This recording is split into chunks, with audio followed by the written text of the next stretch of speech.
Dr.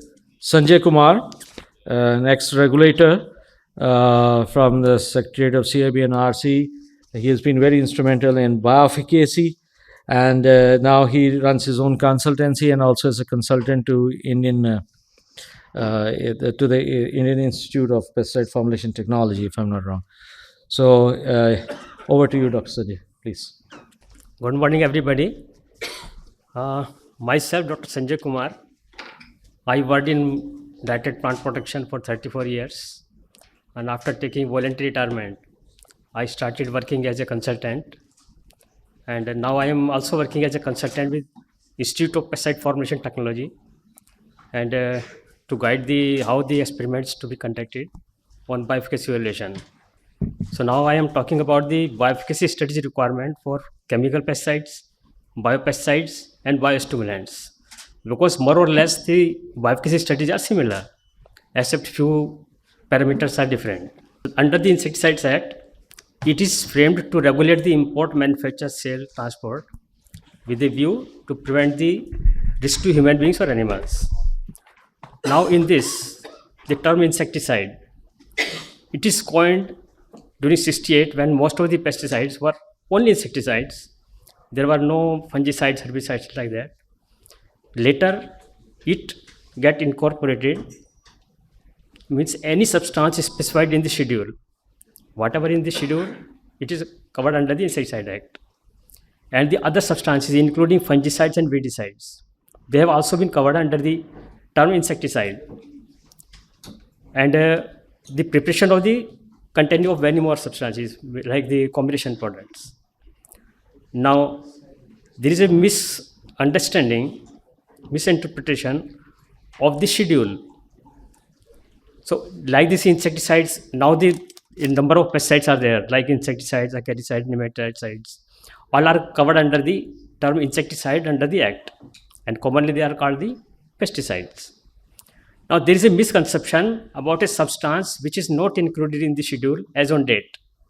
So, most people say, okay, we can freely market the product because it is not covered in the Insecticide Act. But the truth is that if any product is claimed to have any property of this insecticide, acaricide, nematicide, then the manufacturer has to request to CBRC for inclusion in the schedule before marketing and before getting registration. It is the prior requirement. Now another is the biostimulants, which are regulated under the FC orders. So basically biostimulants are referred to as to stimulate physiological process in plants. It means it is some different from the plant growth regulators.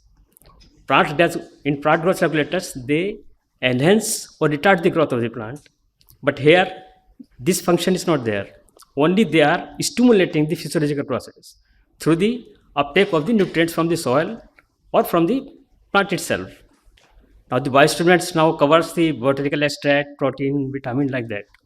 Here the biochemicals are also included. Now again there is a misconception about the biopesticides and biochemicals.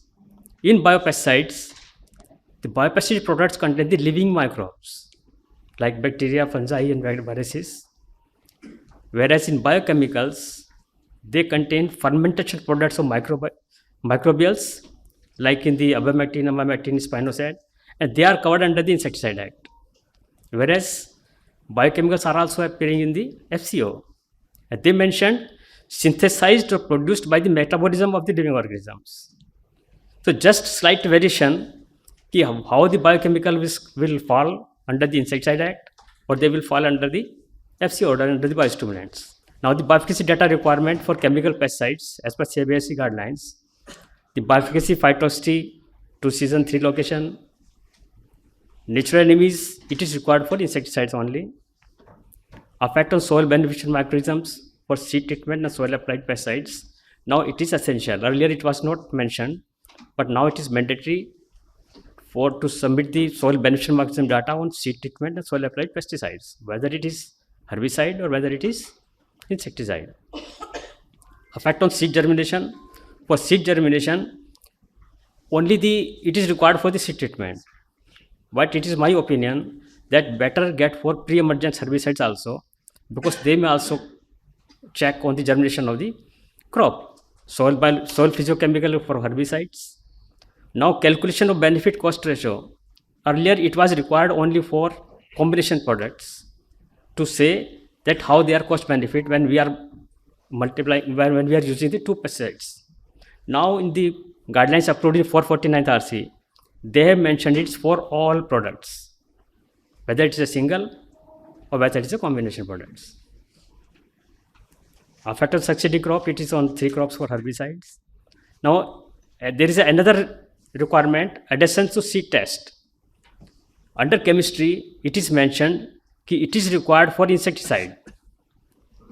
But it is my opinion that why only insecticide? Seeds are treated with fungicides also. So it's also be applicable to fungicides. So better to get the addition test for insecticide as well as for fungicide. Regarding persistence in plant, so RC has approved now in 421st RC that it is to be generated at 1x and 1.25 dose. It is approved by RC. Persistence in soil for 4 types of soil, persistence in water 3 types of soil. Now come to the residue in plant. Residue in plant, as CABRC has approved long back, it was for X and 2X dose, and it was still continuing to some extent. But when the committee was formed for requirement the persistent in plant, they approved only for persistence in plant 1x and 1.25 dose. But CIBRC now also asking for residue also. I have discussed many times, sir, it is not approved by CIBRC. Please get a notification, approval of RC, so that instead of 2x dose, residue 1x and 1.2x may be generated. They have not considered my request. On one meeting, they informed me that now onwards you have to generate data on 1x and 1.25x, not on 2x. I told that, sir, it is a verbal commitment. How we will like that it is required? Then it was told, what is discussed during this meeting, you send a mail to all concerns so that you have a written proof that it is discussed and you have a paper in your hand that it is to be required. The data requirement of insecticide, fungicide is for 1 season and 4 location, herbicide 2 season, 3 location. For seed treatment, now they have mentioned 1 season at 3 locations only. And for seed treatment, one point of interest is there, कि MRL fixation is exempted. But in case the crop is consumed well before 30 days, like vegetables, spinach, coriander, etc., then MRL is required. For soil application, 1 season residue data is required. But if at harvest the residue is found more than LOQ, then second season data will also be required. For non-commercial, non-edible crops like jute, jet topper, rubber, they are exempted on residue and persistence in plant. It is not required as per 449 RC. Now, bioefficacy data requirement for biopesticides and consortium of biopesticides. Bioefficacy factors is same, 2 season at minimum 3 agrochemicals like for chemical pesticides. Lab BASAI, it is the requirement of chemistry. They mentioned dual culture. Dual culture actually it is for entopathogenic bacteria, or not for entopathogenic bacteria or viruses, only for antagonistic bacteria, fungi. Disease severity, root colonization for antagonistic bacteria and fungi. But since it is a requirement of chemistry division, if a biopesticide is claimed like trichorhodonium hargenium only for nematode control, they still insist that no, as per guidelines, dual culture data is required. It is replied, discussed, sir, it is a nematode, dual culture experiment cannot be conducted. They told no, as per requirement we have to be required. After all, what is done? In petri dish, nematode eggs were kept, fungus was kept, nematode egg viability was tested, and the report was submitted. And it is not scientific. It is not a dual culture. It is just to comply that your study has completed. So it should be requirement of the bioefficacy, not the chemistry. Which do not understand where, for which product, for which disease pest, this dual culture is required. Laboratory nutrition under bioefficacy, LC50 is required from the approved laboratories institutes. Effect on natural enemies for entomopathogenic bacteria and fungi only. Effect on soil beneficial microorganisms, it is not required. But it is better to get for seed treatment and soil applied biopesticides, as it is required for chemical pesticides. Anytime it can be asked. So better to get the data when we are treating the seeds. Effect on seed germination, it is not required, but better to get for seed treatment also. Okay, what is the percentage of seed growing? Additions of seed test, again it is better to get biopesticide also. Now for biostimulants, they have mentioned the bioefficacy data is to be required on active ingredients, not due to nutrient content. Means whatever the studies are going on, simply they are going to like chemical, biological pesticides, the studies are going on.